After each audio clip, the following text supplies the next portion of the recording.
Gênesis capítulo 13. Gênesis 13, do versículo 8 até o versículo 13.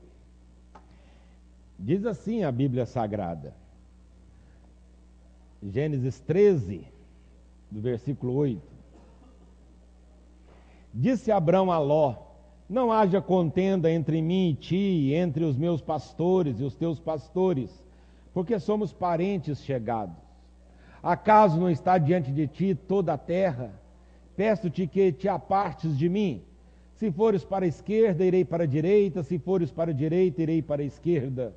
Levantou Ló os olhos e viu toda a campina do Jordão, que era toda bem regada, antes de haver o Senhor destruído Sodoma e Gomorra, como o jardim do Senhor, como a terra do Egito, como quem vai para Zoar.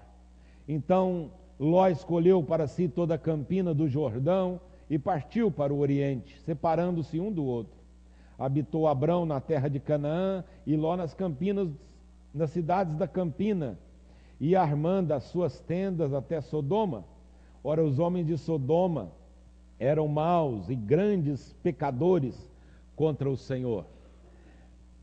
Deixe sua Bíblia aberta, vamos conversar com Deus, vamos orar. Graças te damos, Senhor, por tudo que já aconteceu aqui nesta manhã, pela bênção que é o encontro do seu povo, Senhor. Te louvamos pelos cânticos que pudemos entoar para o louvor da sua glória. E agora suplicamos que o teu Espírito Santo nos abençoe de tal forma que consigamos entender a tua palavra e que o teu Espírito Santo aplique esta palavra em nosso coração, Senhor, para que nós vivamos melhor e glorifiquemos o teu nome. É assim que nós oramos, agradecidos por tudo, em nome de Jesus. Amém. Amém. Não tem relógio aqui, pastor? Tem? Ih, rapaz, eu vou ter que pôr o óculos para ver lá, viu? Não, pastor, relógio assim tem que ficar pertinho do pregador. Meus irmãos, essa história da Bíblia é muito conhecida, né? Vocês sabem que um homem chamado Naor teve um filho chamado Terá. O Terá teve 3 filhos, inclusive em um deles colocou o nome do avô, Naor. E ele teve então, Terá teve 3 filhos, Naor, Abrão e Harã. E aconteceu que Terá teve que sepultar um dos filhos. É muito difícil, talvez alguém aqui já teve essa experiência, e nós somos mais ou menos preparados para sepultar os nossos pais, mas sepultar filhos, isso não passa na nossa mente. Terá teve que sepultar o seu filho, chamado Harã, e depois de algum tempo, eles se mudaram para uma cidade que, ironicamente, também se chamava Harã. E Abrão e Sarai tomaram conta de um dos filhos de Harã, chamado Ló. Ele teve outras 2 filhas, Milca e Iscá. Mas Abrão e Sarai tomaram conta de um menino chamado Ló. E esse menino era muito grato ao seu tio, certamente, ao tio Abrão e à titia Sarai. Porque tudo o que aconteceu na vida de Ló tinha a ver com aquilo que tinha acontecido e a bênção de Deus sobre a vida de Abrão. E eles cresceram, a Bíblia diz que eles ficaram muito ricos, tinham muitos funcionários, muito gado. E um dia os funcionários começaram a brigar lá no campo, e Abrão chamou Ló e disse: olha, filho, escolhe aqui para onde você quer ir. Se você escolher que quer ir para a direita, eu vou para a esquerda. Se você escolher a esquerda, eu vou para a direita, porque senão agora mesmo essa briga entre os funcionários vão acabar chegando em nós, isso não é bom, e nós não podemos entrar nisso. E a Bíblia diz que Ló ergueu os olhos, viu toda a campina do Jordão, não pensou 2 vezes e disse: é para lá que eu vou. Eu quero pegar, irmãos, esses minutos que nós temos para estudarmos um pouco sobre família. E por incrível que pareça, até na última parte, falar um pouquinho sobre o uso da tecnologia de uma forma mais humorada, para que nós contextualizemos esse texto da Bíblia para que nós entendamos como que a família tem sido atacada nos nossos dias. Né? Então, em primeiro lugar, eu gostaria que nós pensássemos... Está funcionando aqui? Ah. Opa. Ah, tá aqui, rapaz. Então, puxa. Ah, agora sim. É que essa tecnologia avançada, né, meus irmãos? Mas olha, esse texto nós já lemos, onde Abraão chama Ló e diz, olha, escolhe aí para onde você quer ir. Pensando em família, irmãos, e nos nossos dias, eu gostaria de falar em primeiro lugar sobre a questão da motivação. Uma motivação perigosa. Para que entendamos o que é motivação, alguém aqui já caçou urso alguma vez? Não, Jair? Nunca caçou urso? Mas pelo menos tem alguém aqui que sabe armar uma espingarda bem armada, daquela antiga, que põe um punhado de coisa para ficar bem? Hã? Também não? Puxa vida. Ninguém aqui sabe armar uma espingarda? Ah, sabe, irmão? Ajuda nós. Como é que é o seu nome? Ô Danilo, faz favor, vem cá. Não é fácil achar um cara... Não é fácil achar alguém que sabe armar uma espingarda, rapaz. Mas urso você não caçou? Não, urso não. Ah, mas que isso? Tudo bem, então vem cá. Só não posso falar o que eu cacei porque nós estamos na internet. A Ibama, tá não certo. Pode. Não fala o que você caçou, mas por favor, ensina a gente aqui a armar uma espingarda, Danilo.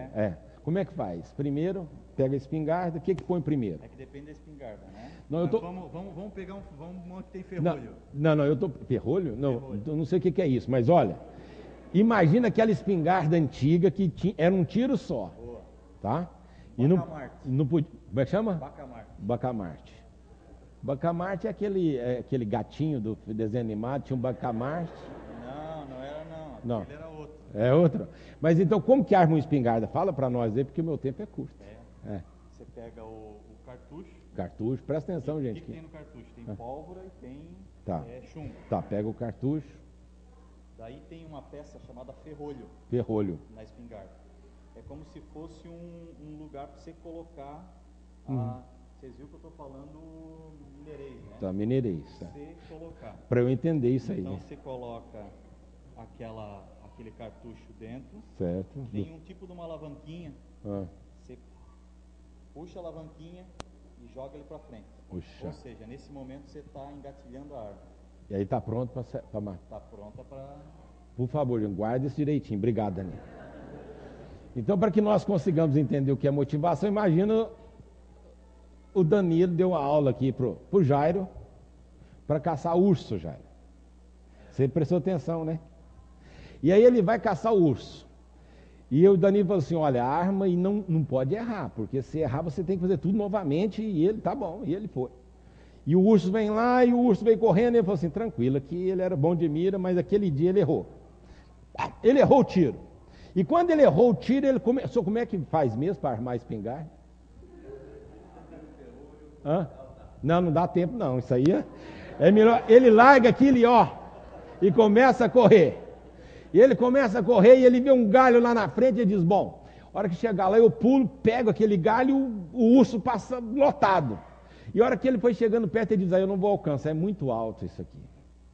Mas a hora que ele foi chegando mais ou menos perto, ele sentiu aqui assim no cangote dele. Aqui em Joinville vocês chamam de cangote, isso aqui é? Eu falei isso um dia em algum lugar, falei, não pastor, aqui é pescoço mesmo, então tá bom. Aí aqui ele sentiu o bafo do urso. A hora que ele sentiu aquilo, ele pulou. Podia ser alto que fosse. Ele pegou aquilo e o urso passou lotado. Isso é motivação. Isso é o que é motivação. Meus irmãos, a família passa um risco e corre um risco tremendo por causa das motivações perigosas. O tempo todo, o inimigo das nossas almas fica nos motivando de uma forma perigosa. É um homem casado já há 30 e tantos anos, quem sabe já vovô, ele vai trabalhar e o inimigo usa lá uma adolescente mal vestida, e de repente aquele homem, já quem sabe um vovô, um homem responsável, ele sente uma motivação perigosa que coloca em risco toda a sua história de família. É uma irmã casada, mas que, quem sabe, saiu de casa, discutiu lá com o marido e vai para o trabalho. E o patrão ou colega de trabalho faz algumas perguntas diferentes para ela nesse dia. Seu marido não viu tanto que você é bonita? Seu marido não sabe, não vê isso? E ela é motivada perigosamente. É assim que muitas e muitas famílias estão desfeitas. São as famílias motivadas de forma perigosa pela mídia, pelas novelas.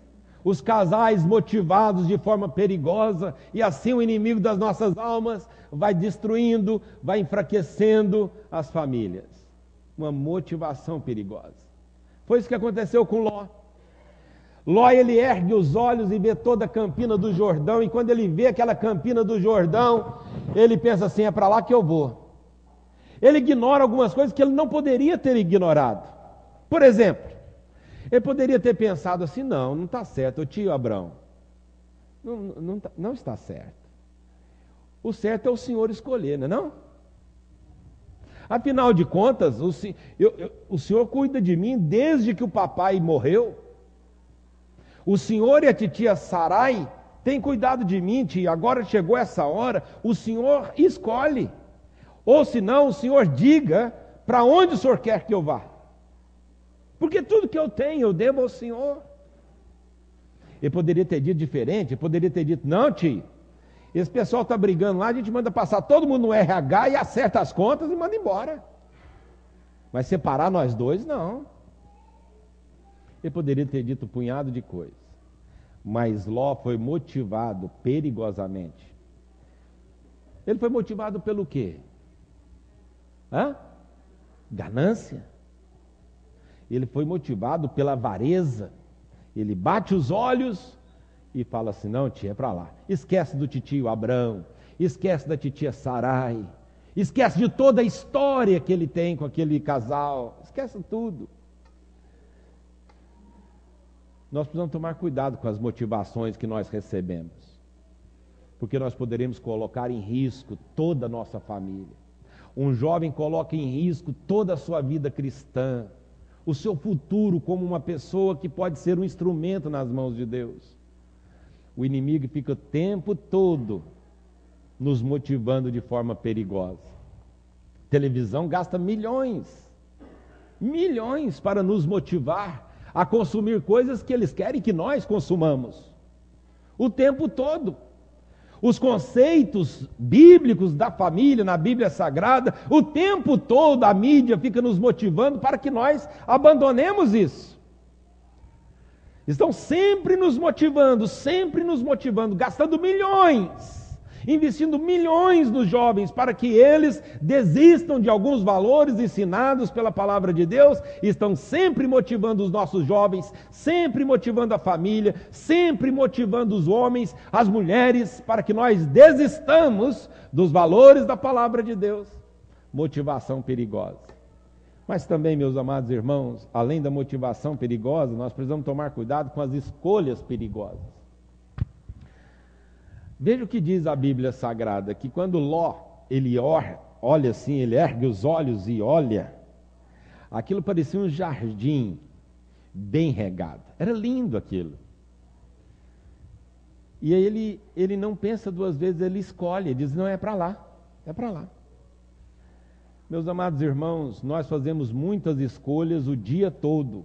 Imagina quantas escolhas na vida nós já fizemos, principalmente esses que têm os cabelinhos mais grisalhos aí. Alguns já até perderam, é assim mesmo, né?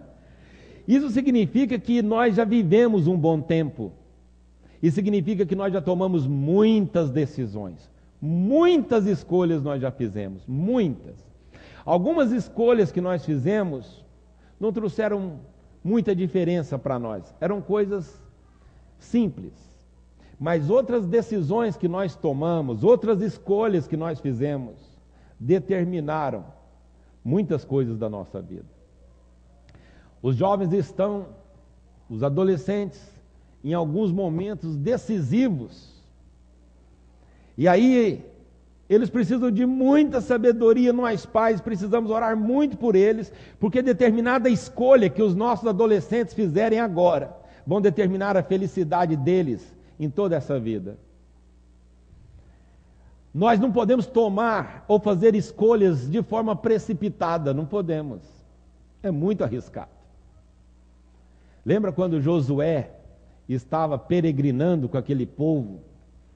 E aí a Bíblia diz que chegaram lá alguns homens, mulheres, maltrapilhos, e mostraram as vestes antigas, rasgadas, os sapatos furados, o alimento, o pão já perdido, e disse: olha, nós estamos vindo de uma terra muito distante. E Josué diz: e daí?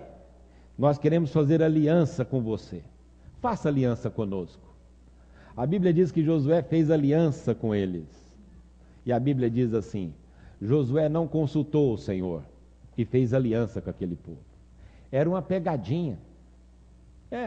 Era uma pegadinha. Aquele pessoal morava ali pertinho. Eles tinham colocado aquelas roupas velhas, sapatos furados, e chamaram Josué para fazer uma aliança. E Josué fez aliança. E a Bíblia diz que ele não consultou a Deus para fazer aliança. Você faz aliança sem consultar a Deus? Se você já fez aliança sem consultar a Deus, certamente não deu certo. Nós não podemos fazer escolhas sem consultar a Deus. Temos que ensinar para os nossos adolescentes, os nossos jovens e nós adultos. Se temos uma decisão a tomar, nós vamos ter que gastar tempo na presença de Deus. Vamos ter que investir tempo, Senhor. Ainda que eu queira fazer isso, eu preciso que o Senhor determine para mim. Se não é sua vontade, fecha a porta, mesmo que eu ache ruim. Porque a vontade do Senhor, que é boa, santa, perfeita e agradável, a minha é complicada. E nós temos que ter a coragem de fazer determinada oração, como por exemplo: Senhor, se o que eu quero não é o que o Senhor quer, ignore o que eu quero e faça o que o Senhor quer. É a melhor coisa.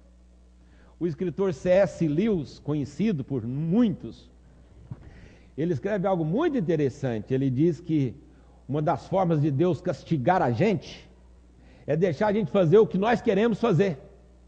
Pensa. A gente pensa que às vezes o castigo de Deus, fazer. Não, o castigo de Deus é permitir que façamos aquilo que a gente quer fazer. A melhor coisa para nós é não fazermos o que a gente quer fazer. Se o que a gente quer fazer não é o que Deus quer para nós, é melhor não fazer. Para nós, a melhor coisa é fazer o que Deus quer que façamos. Quando Ló ergue os olhos, ele vê toda aquela campina do Jordão, ele não pensa duas vezes, ele diz assim: é para lá que eu vou. Isso na comunicação social a gente chama de simulacro, ou aquilo que os mais antigos vão entender agora, os adolescentes não, mas isso é um denorex. Quem sabe o que é denorex denunciou que tem mais de 50. Os adolescentes: denorex? O que é isso? Explica, que denorex? É um shampoo que foi criado há muitos anos e o slogan dele era: parece, mas não é. Por isso que o pessoal investe tanto em propaganda. Está vendo como é que funciona? Quanto tempo? Então, quando Ló ergue os olhos, ele vê um denorex. Parece, mas não é. É um simulacro. Parece ser muito bom. E ele diz: é para lá que eu vou. Ele não consulta a Deus. Ele poderia ter dito: tio, o senhor é um homem de Deus. O senhor é um amigo de Deus. Deus o escolheu, o tirou do meio da sua parentela e fez promessa de que o senhor será uma grande nação. O senhor é um homem de Deus. Eu quero pedir ao Senhor que me oriente, ore, consulte a Deus, me ajude a tomar essa decisão. Para onde eu vou? Mas não, irmãos, olha que ele olhou aquilo. ele colocou em risco toda a sua família, sua esposa, suas 2 filhas, e foi para lá. E a Bíblia dá um detalhe: aquela escolha de Ló foi terrível. Era bonito aquela região da Campina, mas era perto de Sodoma e Gomorra. E a Bíblia acrescenta: aqueles homens eram grandes pecadores diante do Senhor. E ele foi.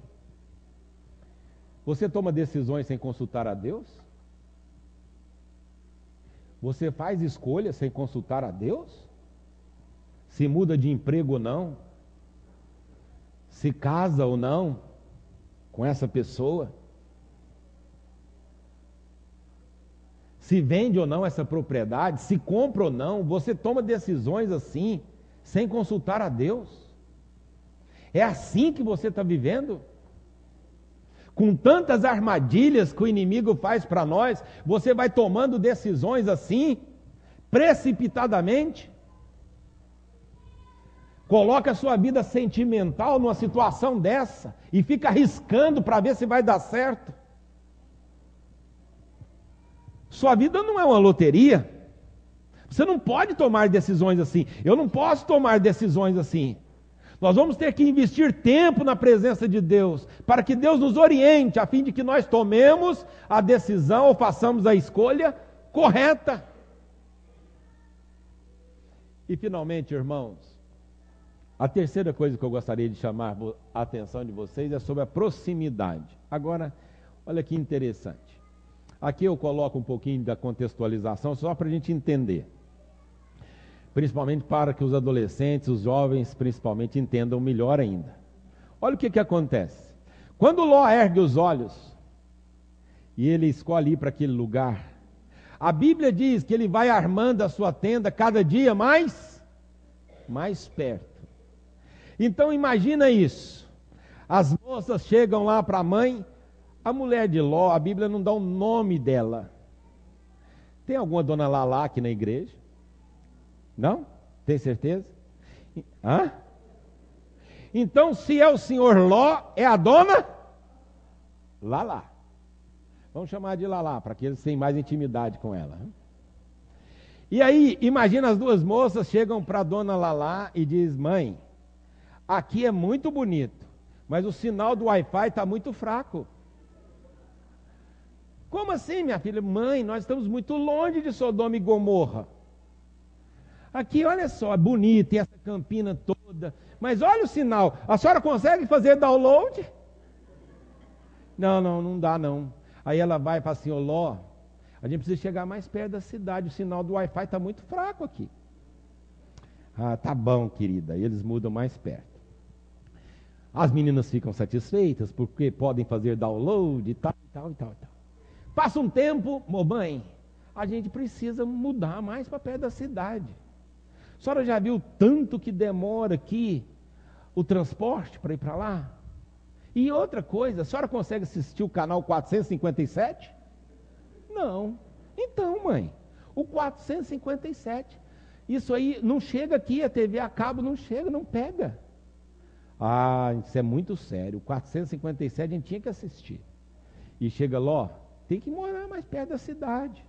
E se você continua lendo a Bíblia, você vai entender que eles se mudaram para onde? Para dentro da cidade. Eles se transformaram em cidadãos da cidade.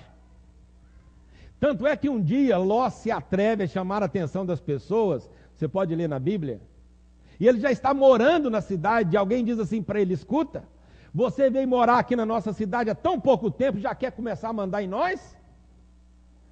Nós vamos fazer com você pior do que nós faríamos com aquelas pessoas que você recebeu na sua casa. A Bíblia diz que Ló teve que entrar correndo para dentro de casa e trancar a porta. Ló já era um cidadão daquela cidade. Meus amados, Ló e família, eles chegaram perto demais. Uma proximidade. Chegaram perto demais. Sabe o que tem acontecido conosco aqui? É que nós chegamos perto demais. Sabe o que tem acontecido com nossos adolescentes? Nós chegamos perto demais. Se você não souber onde está o seu adolescente agora, provavelmente você está com um problema e nem está sabendo ainda. Se você não sabe o que acessa na internet o seu adolescente, você pode estar com um problema seríssimo. Se você não tem um temor de Deus suficiente e usa essa tecnologia sem temor de Deus, pode ser que você esteja com um problema no seu casamento já.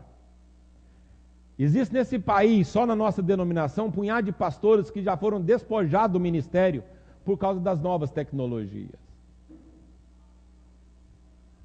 Isso pode ser uma armadilha de Satanás. É uma bênção a tecnologia, mas tem que saber usar. O seu adolescente pode não estar sabendo usar. Quem vai ensinar para ele? Deixa assim. Você sabe o que ele baixa, que tipo de aplicativo, que site ele acessa? Você sabe disso? Não sei. Você precisa conversar com o seu adolescente. Você precisa ensinar para o seu adolescente a lidar com essas coisas. Porque você corre um risco de ter aberto a casa para algo que não vem de Deus. Ló foi chegando tão perto daquela cidade, foi chegando tão perto, que já fazia parte da cidade. E segundo alguns historiadores, para que fosse cidadão de Sodoma ou Gomorra, deveria se submeter a algumas práticas, que provavelmente Ló se submeteu com a sua família. Pior ainda, ele chamou os meninos que estavam namorando as filhas. Sua filha está namorando? Ore. Desde o tamanho do Filipinho já começa a orar. Ló chamou os meninos que estavam namorando as filhas dele e disse assim: senta aqui, pessoal. Eu imagino os meninos chegando em casa. E aí, tudo bem, seu Ló? Tudo no esquema? Ah, tudo aí, senta aí. Nós vamos pegar o rango aqui hoje? Vamos, senta aí. E o Ló disse assim: olha, vocês estão namorando as minhas filhas, né? Sim, de boa, de boa. E qual a intenção de vocês para com as minhas filhas? Vocês querem casar? Seu Ló, calma aí. Não é bem assim. Como não? Não. Olha, porque deixa eu falar para vocês. Deus disse que vai destruir essa cidade. E Deus quer que saiamos daqui. E eu estou convidando vocês para que saiam também.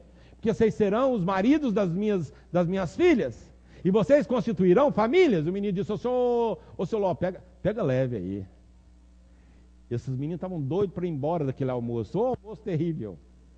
A Bíblia diz que quando eles saíram dali, eles desdenharam de Ló. Significa que eles abusaram de Ló. Eles fizeram piada do que Ló tinha dito para eles. Eles queriam ficar com as meninas. Eles não estavam bem intencionados. Eles querem ficar. Eles querem prazer sem compromisso. Eles não estão a fim de levar a sério um relacionamento. São cidadãos daquela cidade, mas que já estavam sentados à mesa de Ló, cortejando as meninas. Mas eles não queriam compromisso. Eles não acreditam em Deus. Eles não acreditam na palavra de Deus. São cidadãos de Sodoma e são cidadãos de Gomorra. Eu imagino aqueles meninos saindo dali e conversando um com o outro. Diz: puxa, o nosso sogrão pirou mesmo. Olha que coisa mais maluca. Deus vai destruir, que cara doido. E pior, querendo que a gente case com as meninas, cara. Você está a fim de casar? Vou dizer: eu não, eu estou fora. Casar? Eu só quero zoar.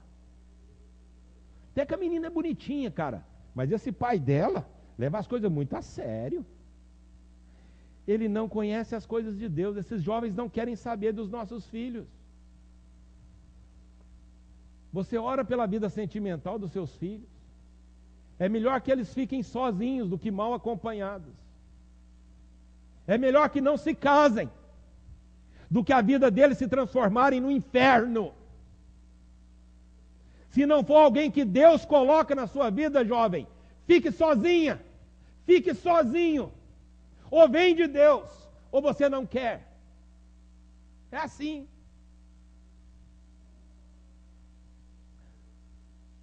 Eu poderia falar muito mais tempo com vocês sobre família. Mas deixa eu ir concluindo isso aqui.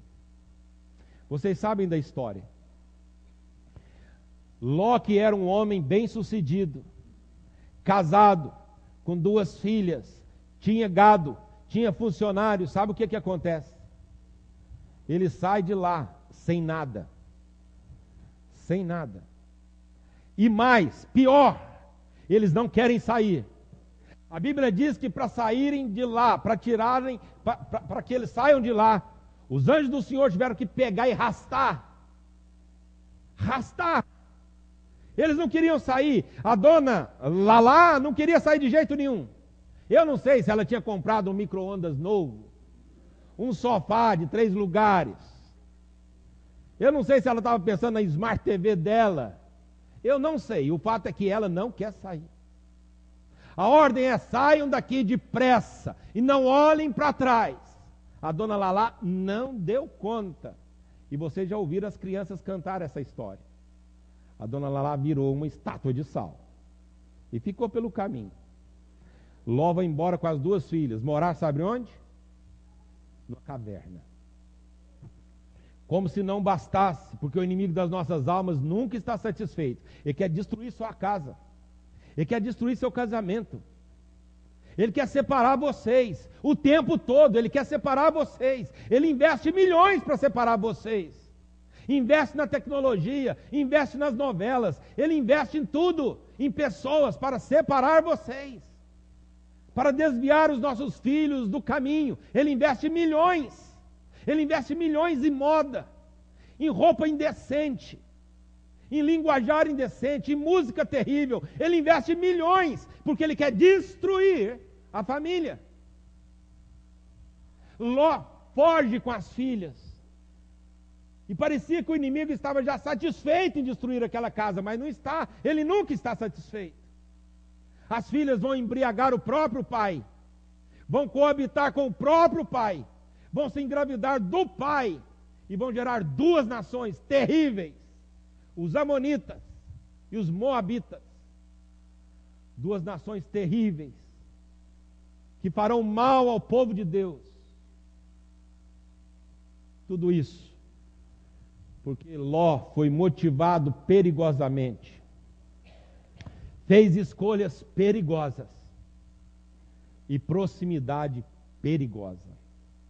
Meus amados, eu estou aqui em nome de Jesus, não só para falar da PECOM, que eu farei no momento oportuno, mas eu estou aqui para dizer para você que Deus ama a família. Que Deus ama a família. O plano de Deus é família. O plano de Deus é que as nossas filhas se casem e gerem filhos tementes a Deus. O plano de Deus é que os nossos jovens se casem, sejam responsáveis pais de família, representem Jesus Cristo no relacionamento. As mulheres representem a igreja nesse relacionamento como esposas. Que Deus fortaleça a família. Se a família for forte, a igreja será forte. Veja quantos anos Deus tem abençoado essa igreja. Já são 78 anos de organização. E ela começou onde? Numa família. Alguém abriu a casa e começou uma escolinha dominical. É família. As famílias estão aqui, as famílias se unem, constroem um templo lindo, maior, para quê? Para a vaidade de um pastor esforçado e amante do trabalho? Não. É para a glória de Deus, para alcançar famílias. Famílias. Deus quer que você seja um sacerdote na sua casa. Você, homem de Deus, seja um pastor na sua casa. Meus amados irmãos, os nossos filhos crescem, se casam, geram filhos, e a nossa preocupação continua sempre. Dias atrás eu estava pregando numa igreja, e eu chamei à frente as pessoas para que nós clamássemos a Deus em favor da família. E aí veio um senhor bem idoso. Eles tinham me apresentado aquele senhor. Ele tinha 90 e poucos anos. E eu pensei comigo, o que um homem de 90 e tantos anos, o que preocupa esse homem? Eu fiz questão de entrevistá-lo. Depois fui conversar com ele. Falei assim, meu irmão, quantos anos o senhor tem? Ele disse, 95. Estou tão forte ainda, pastor. Eu estou vendo, lúcido. Eu falei assim, o que preocupa, irmão? Qual a causa da sua oração? Vir à frente e levantar comigo um clamor em favor da família. Ele disse, eu estou muito preocupado com os meus bisnetos, pastor. Meus amados irmãos, se nós vivermos aqui 500 anos, nós iríamos ter motivos de orar pela nossa família. A família. Nós nos preocupamos com os nossos filhos, eles são pequenininhos, eles crescem. Nós precisamos clamar a Deus por eles, eles crescem, se casam, geram filhos e nós ficamos preocupados com os nossos netos. Parece que nós nos preocupamos mais com os nossos netos do que preocupávamos com os nossos filhos. É porque junta as preocupações. Adiciona preocupação com o filho, agora o filho dos nossos filhos. E se porventura nós continuarmos vivendo e Deus nos der a graça de ver ainda os nossos bisnetos, nós vamos nos preocupar com eles. E vamos orar por eles, Senhor, tem misericórdia. Que será do meu bisneto? Meus amados irmãos, nós precisamos clamar a Deus pela nossa família, pelos nossos filhos, pelos nossos netos, pelos bisnetos, para que Deus, na sua infinita graça, abençoe nossa família, até 1000 gerações. Ló destruiu a família dele. Destruiu. Motivado perigosamente. Fez escolhas erradas. E se aproximou demais desse mundo tenebroso. Que Deus nos dê graça, tenha de nós misericórdia, para que nós não nos aproximemos demais desse mundo. Meus amados irmãos, nós somos peregrinos aqui. Não se apaixone por essas coisas daqui, não. A Bíblia Sagrada diz, filhinhos, não ameis o mundo, nem as coisas que existem no mundo. Aquele que ama o mundo, o amor do Pai não está nele. Nós estamos gostando demais daqui, irmãos. Demais. Parece que Deus vai ter que pegar na nossa mão e nos arrastar para que entendamos que aqui não é o nosso lugar. Deus está conosco aqui nesse cativeiro, está nos abençoando, mas não significa que nós somos daqui. Não se apaixone por essas coisas daqui. Invista na sua família. Que Deus te dê sabedoria para que você viva aqui sob a bênção de Deus, mas com o coração voltado para as coisas do Senhor. Que assim Deus nos abençoe. Abençoe a minha família e a sua família. No nome santo, poderoso do Senhor Jesus. Que Ele tenha misericórdia de nós. Os homens que aqui estão, que nós homens casados, possamos tratar a nossa esposa como Cristo trata a igreja. Que você possa ser o pastor na sua casa. Que as irmãs que aqui estão, que as mais idosas ensinem as mais novas. Que as irmãs tratem o seu marido como a igreja deve tratar o seu Senhor. Que a igreja cresça, como nós cantamos ainda há pouco, que ela, que é o baluarte da verdade, que ela cresça, alcançando famílias. Que os nossos filhos que aqui estão, as crianças, cresçam num ambiente saudável, harmonioso. Que nós ajudemos os pais mais novos a criarem os seus filhos. Que os nossos adolescentes permaneçam na igreja. Que Deus prepare um bom casamento para os nossos jovens. Que a família se fortaleça. Em nome de Jesus. Amém? Fique em pé se você puder. Eu quero encerrar com uma oração. Lá no Velho Testamento, a ordem de Deus para a família era, olha, cada família mate um cordeiro, passe o sangue nos umbrais das portas, para proteger a família. É um cordeiro para cada família. Se a família for pequena, chame a família, outra família, para que vocês comam a carne do cordeiro e o sangue seja passado nos umbrais das portas. Nós sabemos, irmãos, aquele cordeiro é o Senhor Jesus Cristo. Eis o Cordeiro de Deus, que tira o pecado do mundo, disse João Batista. O sangue do cordeiro tem que estar aplicado na nossa casa. Nós precisamos de proteção aqui. Alguém na sua casa precisa clamar pela família. Quem é lá na sua casa que é um intercessor? Tem que ser você. Alguém tem que interceder pela sua família. Alguém tem que chorar pelos familiares. Alguém tem que se dedicar tempo, jejuar em favor da família, clamar a Deus, citar os nomes dos familiares, para que não fique ninguém nesse Egito, nem uma unha, nada. Não é assim que devemos fazer? Curva a sua cabeça, feche os seus olhos e ore pela sua família, em nome de Jesus. Senhor, nós clamamos ao Senhor em favor da nossa família. Confessamos nesta manhã a nossa total dependência do Senhor. Precisamos da proteção do Senhor. Precisamos da ação do Teu Espírito Santo na nossa vida. Precisamos da sabedoria que vem do alto. Precisamos muito da intervenção do Senhor. Precisamos que o Senhor nos ajude para que nós não sejamos motivados perigosamente. Precisamos da sabedoria do Senhor para que as nossas escolhas sejam escolhas corretas.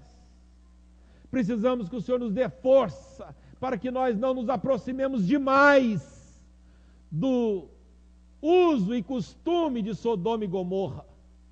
Senhor, em nome de Jesus, protege a nossa casa e fortalece a igreja. No nome de Jesus. Amém. Pode se assentar, irmãos. Muito